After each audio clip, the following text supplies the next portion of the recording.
Good morning students. Now I am going to teach you adverb of time. इसके पहले video में हम adverb of place की चर्चा किए और उसके पहले वीडियो में इंट्रोडक्शन ऑफ adverb की चर्चा हुई और उसके काइंड्स को बताया गया।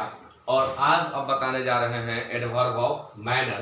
यह बहुत ही महत्वपूर्ण है किसी भी एग्जाम के लिए या अंग्रेजी शुद्ध लिखने या बोलने के लिए। एडवर्ब ऑफ मैनर तो मैं बार बार बता रहा हूं कि इनके नाम से ही स्पष्ट हो जाता है कि ये किसको व्यक्त करने वाले हैं।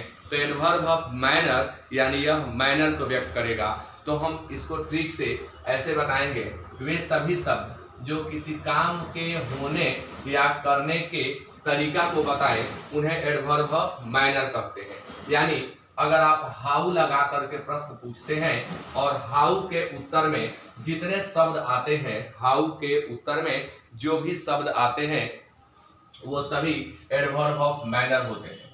यानी आप कैसे लगाकर प्रश्न पूछिए या किस तरीके से लगाकर प्रश्न पूछिए और वाक्य में जब आप प्रश्न पूछेंगे तो कुछ आपको आंसर प्राप्त होगा, तो वहां से जो आंसर प्राप्त होगा वह एडवर्ब ऑफ मैनर ही होगा।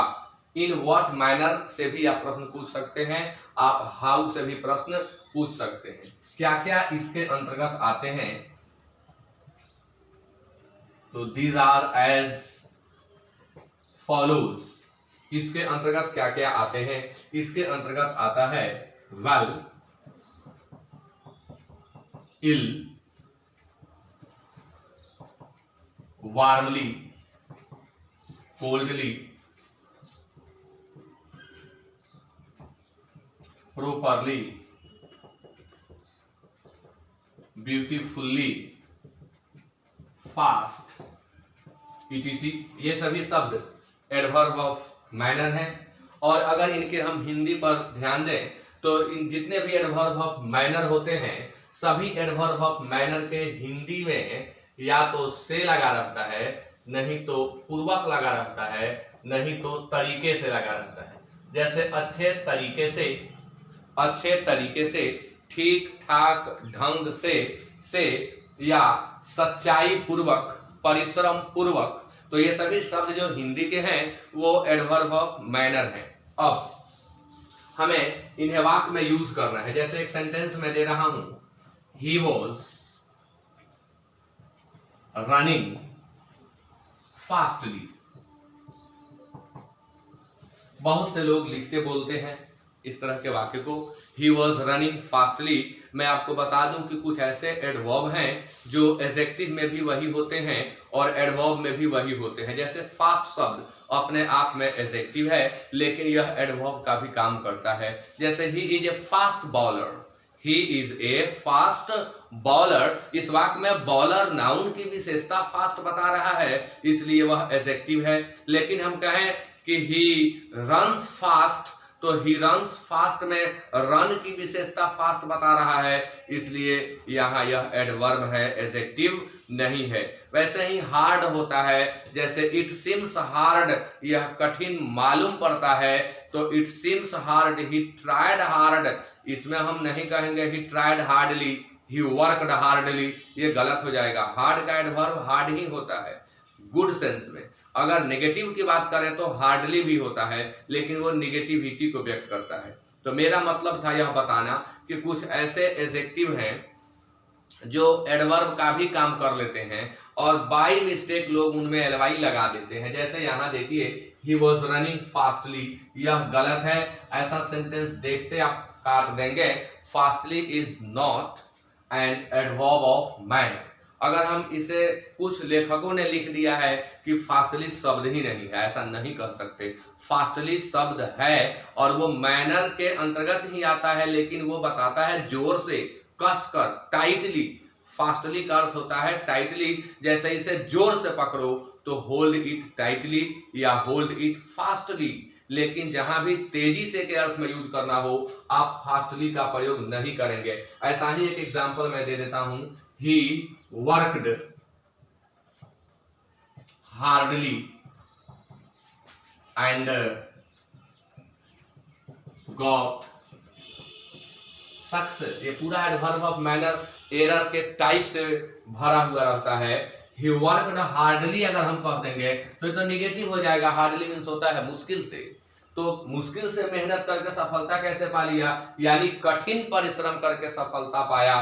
तो वहां पर हार्ड शब्द का एडवर्ब हार्ड ही होता है, हार्डली नहीं होता है। मैंने बहुत कोशिश की, आई ट्राइड हार्ड होगा, आई ट्राइड हार्डली नहीं होगा। तो एक एरर के टाइप को आप सीख लिए जो मैनर के अंतर्गत आता है। अब एक ट्रिक मैं आपको बता रहा हूं, यह एडवर्ब ऑफ मैनर बनता कैसे है। तो यह एडवर्ब ऑफ मैनर एडजेक्टिव में एलवाई लगाने से बनता है। तो अगर कोई भी शब्द आप देख रहे हैं जिसमें एडजेक्टिव के साथ एलवाई लगा हुआ है तो वह एडजेक्टिव प्लस एलवाई मिलने से एडवर्ब बन जाता है। जैसे अगर हम क्लीन एडजेक्टिव से एडवर्ब बनाएं तो क्लीनली होगा, अगर हम केयरफुल से एडवर्ब बनाएं तो केयरफुली होगा, ब्यूटीफुल का हम एडवर्ब बनाएं तो ब्यूटीफुल्ली होगा, अटेंटिव का एडवर्ब बनाएं तो अटेंटिवली होगा। यानी आपने सीखा कि एलवाई से अंत होने वाले शब्द प्रायः एडवर्ब होते हैं।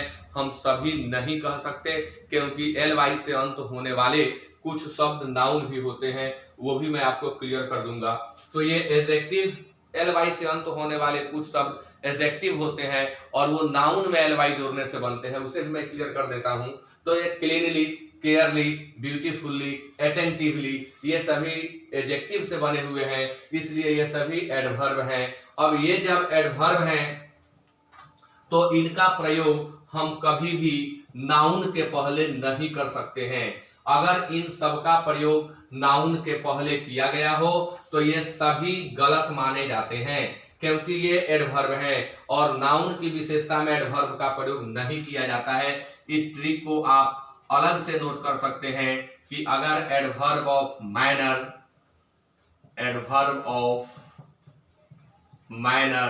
कहीं भी नाउन के पहले दिखाई पड़ता है तो उस एडवर्ब ऑफ मैनर को हमें हटा देना होता है और उसमें से एलवाई हटा देने से उसका करेक्शन हो जाता है। यानी जब हम उसे एलवाई हटा देते हैं तो वो एडजेक्टिव बन जाता है। जैसे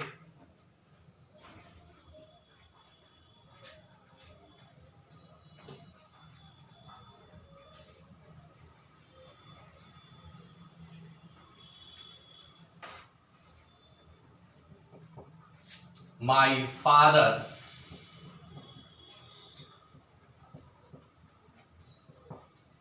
properly guidance was the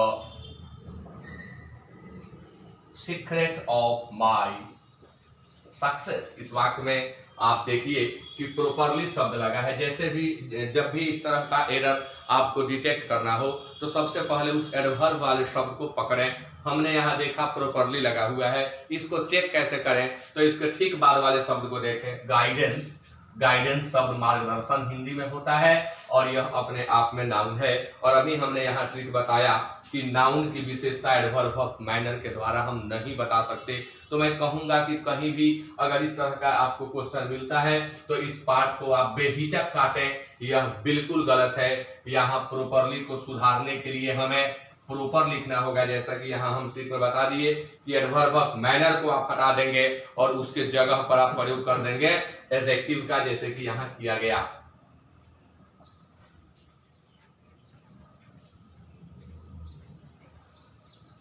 I am indebted to your timely support. अब यहाँ आपको कंफ्यूजन नहीं होना चाहिए, यह अलग तरह का मैंने क्वेश्चन दिया इसको क्लियर करने के लिए। अब यहाँ सपोर्ट शब्द, सपोर्ट वर्ब भी होता है और सपोर्ट नाउन भी होता है। इस वाक्य में सपोर्ट नाउन का काम कर रहा है, अगर यह वर्ब का काम करता तो सब्जेक्ट के बाद आता। आई एम इंडेप्टेड टू मतलब ऋणी होता है, ऋणी। तो I am indebted to your timely support, आपने समय समय पर मेरी सहायता की है और आपके उस सहायता के लिए मैं आपका ऋणी हूं। इस वाक्य में हमें इसमें और इसमें अंतर करना है। यहाँ हम देख रहे हैं सपोर्ट नाउन का काम कर रहा है, यहाँ हम देख रहे थे गाइडेंस नाउन का काम कर रहा है, यहाँ जो प्रॉपरली शब्द था वो एडजेक्टिव में एलवाई लगाने से बना था, लेकिन यहाँ जो टाइमली शब्द है वह नाउन में एलवाई लगाने से बना है।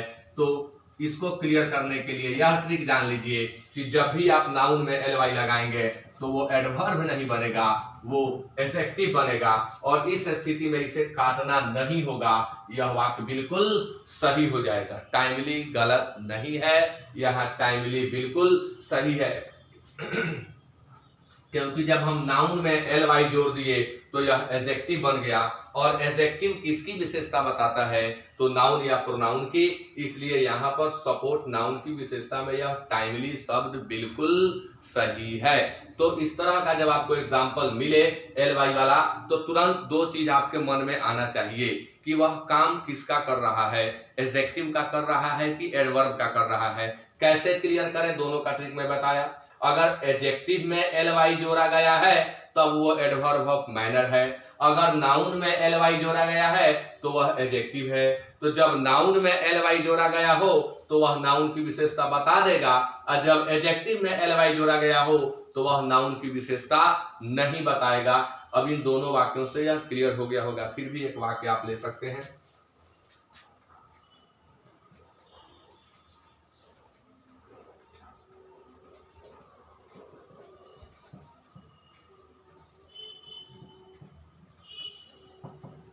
थॉरोली, मिस्टेक हो गया, sorry.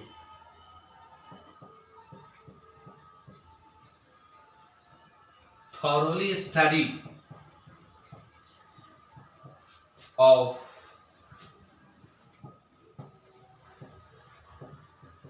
any subject needs to be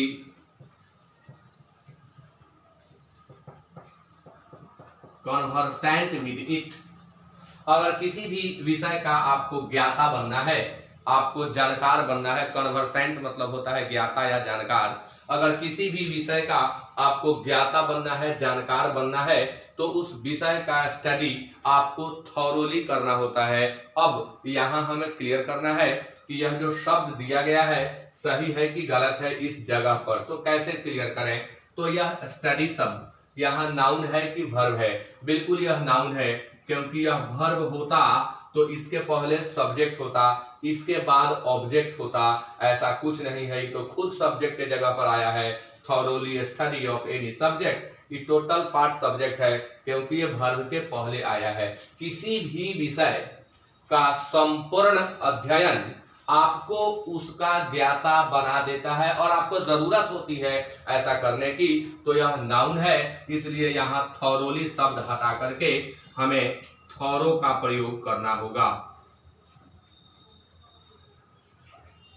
तो मैं समझता हूं कि यह एडजेक्टिव और एडवर्ब ऑफ मैनर का अंतर आप समझ गए होंगे। जब भी हम नाउन में एल वाई जोड़ते हैं तो वो एडजेक्टिव बन जाता है, और जब भी हम एडजेक्टिव में एल वाई जोड़ते हैं तब वह एडवर्ब ऑफ मैनर बन जाता है। अब सामान्यतः एडवर्ब वर्ब की विशेषता बताता है और एडजेक्टिव की विशेषता बताता है। तो इसमें हम और एग्जाम्पल और ट्रिक आपको बता करके इसको क्लियर करेंगे। अभी और बहुत सारी चीजें हैं इसमें, यह बहुत ही महत्वपूर्ण होता है। अब यह अगला ट्रिक है कि कहीं भी दो एडजेक्टिव एक साथ दिए गए हों, एडजेक्टिव हो और उसके बाद फिर एक एडजेक्टिव हो, तो यह पैटर्न, यह कॉन्सेप्ट गलत माना जाता है। कहीं भी दो एडजेक्टिव एक साथ दिखाई पड़े तो वह वाक्य गलत है, और इस पार्ट में गलत होता है, हमें इस एडजेक्टिव को एडवर्ब में बदल देना होता है। जैसे he is extremely sorry for what he has done। जो कुछ उसने किया है इसके लिए उसे बहुत खेद है, तो सॉरी शब्द अपने आप में एडजेक्टिव होता है। अब यहां हम इसको अगर एरर के रूप में बताते तो हम ऐसे बताते, बेहतर होगा ऐसे ही लिखना, समझ में आएगा। अगर हम लिखें कि he is extreme sorry for what he has done, जो कुछ उसने किया है इसके लिए वो बहुत दुखी है, तो सॉरी एडजेक्टिव है और एक्सट्रीम भी एडजेक्टिव है। बेहतर समझने के लिए एरर देना जरूरी है। तो सॉरी एडजेक्टिव है, एक्सट्रीम भी एडजेक्टिव है। अब दो एडजेक्टिव जब एक साथ दिए गए हैं तो हमें पहले एडजेक्टिव को एडवर्ब में बदलना होगा, यानी इस एक्सट्रीम के जगह पर हम प्रयोग करेंगे एक्सट्रीमली का। He is extremely sorry for what he has done. Mister Ranjan is excessive generous, so he will forgive you. Mister Ranjan बहुत ही उदार हैं, इसलिए वो तुम्हें क्षमा कर देंगे। इस वाक्य में हम जेनरस शब्द देख रहे हैं जो कि अपने आप में एडजेक्टिव है, फिर हम एक्सेसिव देख रहे हैं जो कि एडजेक्टिव है, और जब जब दो एडजेक्टिव एक साथ दिया गया हो तो हमें पहले एडजेक्टिव को एडवर्ब में बदलना होता है, इसलिए हम यहाँ एक्सेसिव के जगह पर एक्सेसिवली का प्रयोग करेंगे। नेक्स्ट ट्रिक इसके अंतर्गत, अगर हमें किसी वर्ब की विशेषता बतानी हो, अगर वर्ब के पहले कोई एडजेक्टिव आया हो तो भी गलत होगा, इसे हमें एडवर्ब में बदल देना होगा। जैसे the house was beautiful decorated.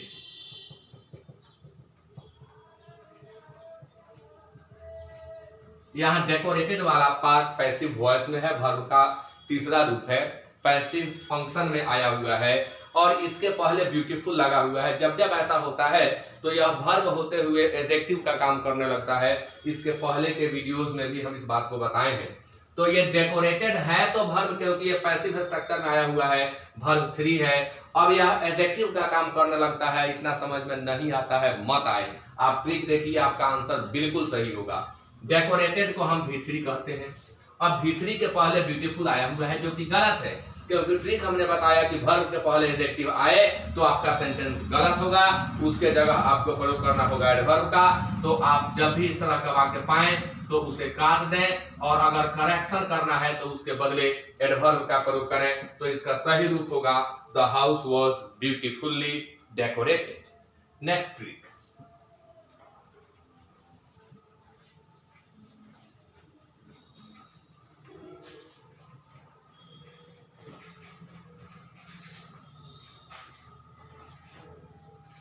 Next trick है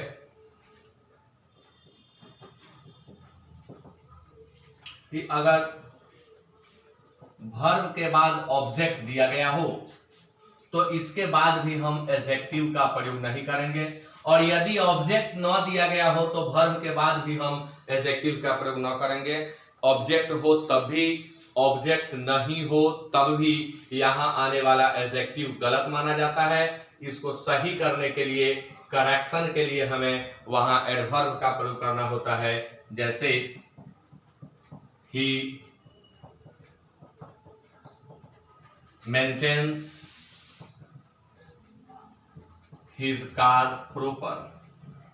ही मेंटेन्स हिज कार प्रॉपर, हम वर्ब की विशेषता बता रहे हैं, और जब हम वर्ब को मॉडिफाई या क्वालिफाई कर रहे हैं तो हमारे पास एडवर्ब होना चाहिए, इसलिए यहां पर प्रॉपर गलत है और प्रॉपर के जगह पर हमें प्रयोग करना होगा प्रॉपरली का।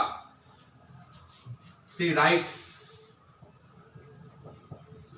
फेयर, वर्ब के बाद हमने यहां ऑब्जेक्ट दिया, यहां हम वर्ब के बाद ऑब्जेक्ट नहीं दे रहे हैं, सीधे एडवर्ब लाना है हमें, लेकिन यहां लिखा गया है फेयर। ऐसा भी सेंटेंस आपको काटना होगा, गलत होगा, यहीं पर गलत होगा।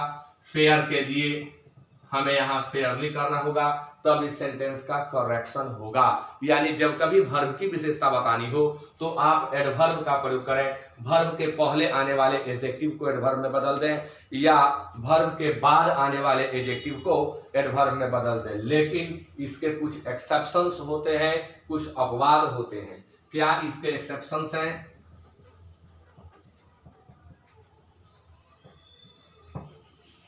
अगर इसमें वर्ब के जगह पर look, feel, seam,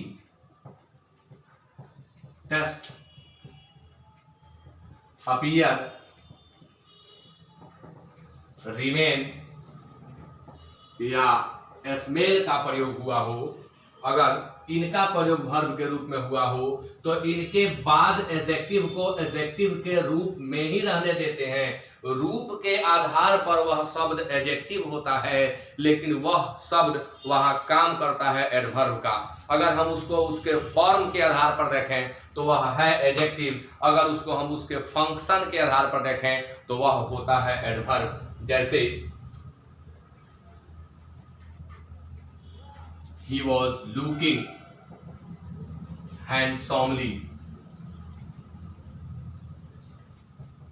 he was looking handsomely, तो यह गलत है, लुक की विशेषता बता रहा है, और जब लुक की विशेषता बता रहा है तो हैंडसमली नहीं होगा, हैंडसम होगा। बिना जानकारी के भी लोग बोलचाल में शुद्ध बोलते हैं कि यू आर लुकिंग हैंडसम। कोई नहीं बोलता है सी वॉज लुकिंग ब्यूटीफुल्ली, सब लोग बोलते हैं सी वॉज लुकिंग या सी लुक्स या सी लुक्ड ब्यूटीफुल। तो आपने सीखा कि ये अपवाद हैं। एक और एग्जांपल आप ले सकते हैं, sugar tastes sweetly, sugar taste sweetly, यह गलत है क्योंकि टेस्ट की विशेषता बतानी है तो हमें लिखना होगा सुगर टेस्ट स्वीट। अब यहाँ एक और खास बात इसमें से निकलती है जो बहुत ही कम लोग जानते हैं, विद्यार्थियों को कौन कहे, बहुत सारे लेखक भी इस बात का वर्णन अपनी किताब में नहीं किए हैं, कुछ लोगों ने, कुछ महान लोगों ने किया है। लुक अपने बाद एलवाई ले सकता है। कब लुक अपने बाद एलवाई ले सकता है तो मैं इससे बता रहा हूं आपको।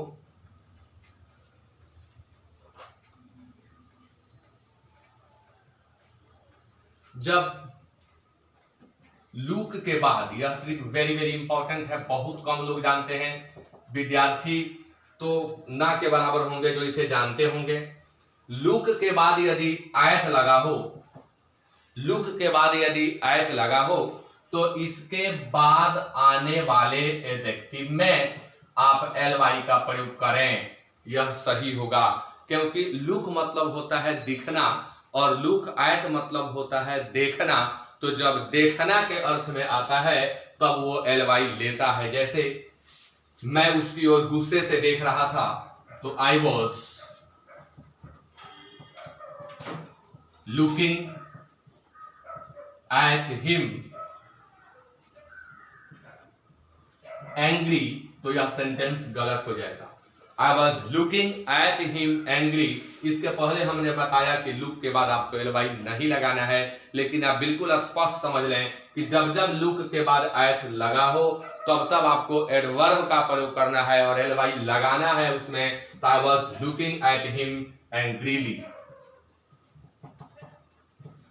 I was looking at him angrily. तो इस तरह से एडवर्ब ऑफ मैनर को भी हम लोग समाप्त कर लिए और इसी के साथ आज के इस सेशन को हम समाप्त करते हैं। Thank you very much and have a nice day.